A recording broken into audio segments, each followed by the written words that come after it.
Ada satu peribahasa bunyinya seperti ini. Gajah di pelupuk mata tidak tampak, tetapi semut di seberang lautan tampak. Kita mengenal peribahasa ini ya, yang menunjukkan satu kenyataan bahwa manusia itu kadang-kadang kalau melihat atau menilai orang lain itu jago banget, cepet banget. Tetapi giliran mesti melihat ke dalam dirinya itu susah sekali. Maka semut yang ada di seberang lautan gitu ya, kesalahan orang yang kecil sekalipun bisa kita ingat-ingat. Atau bagaimana kita melihat orang ada salahnya sedikit itu bisa nempel terus di kepala kita. Tetapi kelemahan kita sendiri atau kekurangan kita atau hal-hal yang masih perlu kita ubah malah sulit sekali untuk kelihatan. Egosentrisme adalah satu sikap yang muncul ketika seseorang itu merasa bahwa dirinya itu tidak ada masalah gitu ya. Merasa bahwa dirinya itu sudah benar dan menekan orang lain, menyalahkan orang lain atau menempatkan orang lain sebagai orang-orang yang menimbulkan persoalan. Kita merasa bahwa apa yang kita punya ini itu sudah yang paling benar.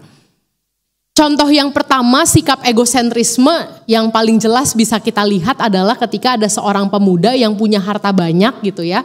Dan dia merasa bahwa kehidupannya ini sudah benar. Sehingga dia datang kepada Yesus, kenapa mungkin dia merasa kosong di dalam hatinya gitu ya. Maka dia berlari berlutut di hadapan Tuhan. Bertanya bagaimana caranya aku bisa memperoleh hidup yang kekal.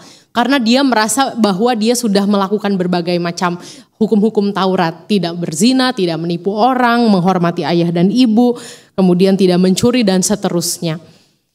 Namun kemudian ketika Tuhan mengatakan bahwa engkau memiliki banyak harta, jualah harta milikmu itu dan berikanlah kepada orang-orang miskin. Maka di situ kemudian muncul egosentrisme orang tersebut ternyata lekatnya adalah pada harta. Setelah peristiwa pemuda yang pulang karena dia hatinya lekat pada hartanya, muncullah satu peristiwa lagi ketika Petrus berkata kepada Tuhan, memberikan satu perbandingan gitu ya. Petrus mengatakan, kami ini telah meninggalkan segala sesuatu milik kami. Seperti Petrus mau mengkontraskan. Kita tidak seperti pemuda itu. Kita ini adalah orang-orang yang meninggalkan segala sesuatu milik kami dan kami mengikut engkau. Tapi saudara-saudara di ayat yang ke-31 Tuhan Yesus menegur. Namun banyak orang yang pertama akan menjadi yang terakhir. Dan yang terakhir menjadi yang pertama. Artinya apa Bapak Ibu? Artinya adalah para murid pada saat ini menunjukkan egosentris mereka dalam bentuk hal yang lain. Ketika kita mendapatkan status tertentu gitu ya, atau peran jabatan tertentu di tempat pekerjaan kita merasa harga diri kita agak naik gitu. Itu sesuatu hal yang sangat natural sekali, sangat wajar.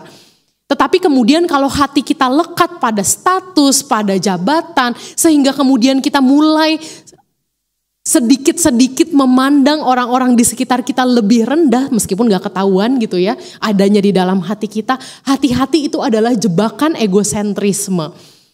Ketika kita lekat pada status di gereja juga sebagai komunitas, kita punya status sebagai pelayan ibadah.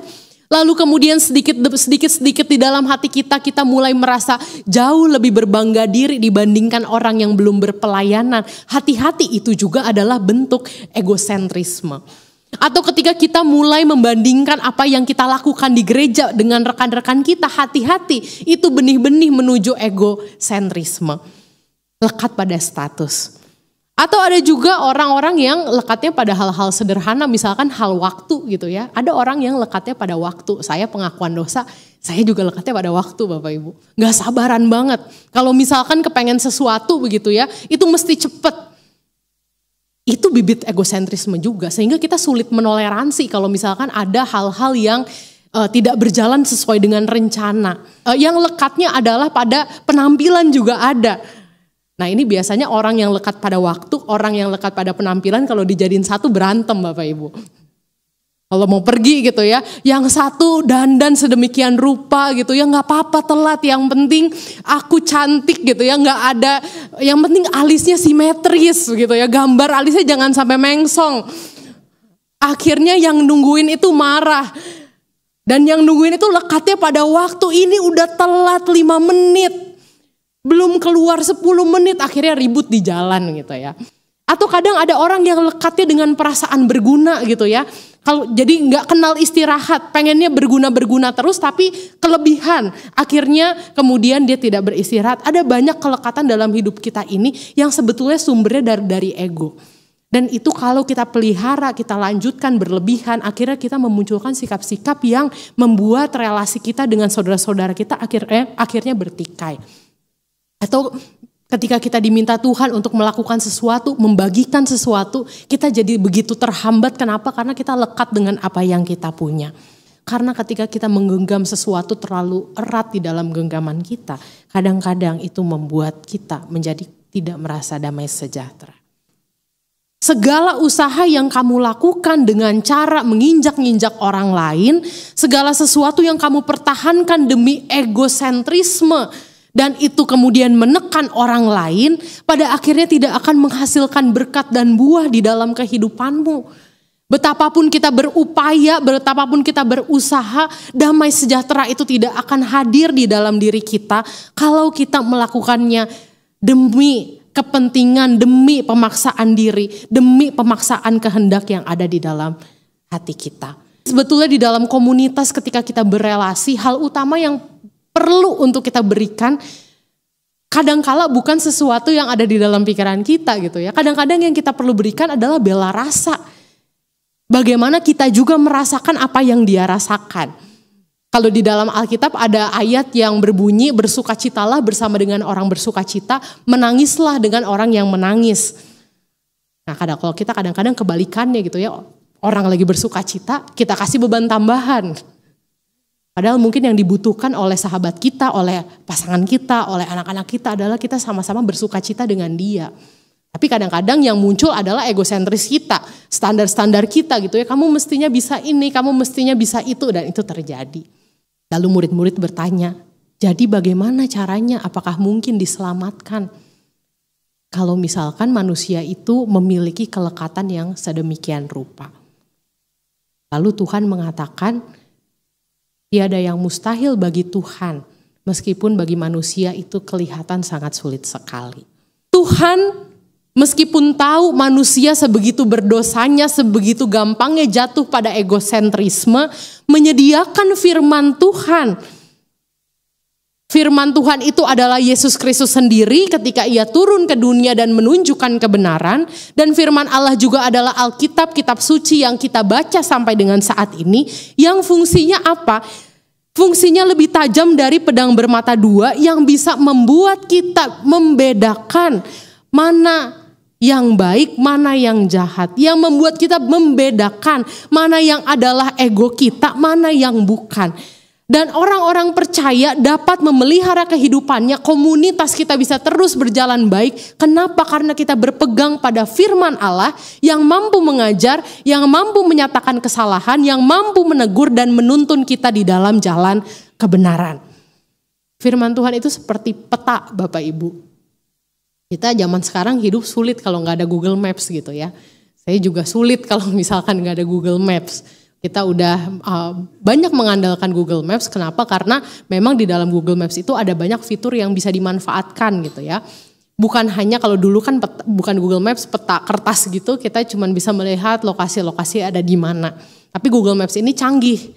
Kenapa? Karena bisa menunjukkan kepada kita posisinya lagi ada di mana dan bisa ngikutin kita gitu ya sambil nunjukin jalan, kapan ke kanan, kapan ke kiri, bahkan tahu di mana macet gitu ya, mana jalan yang lebih cepat.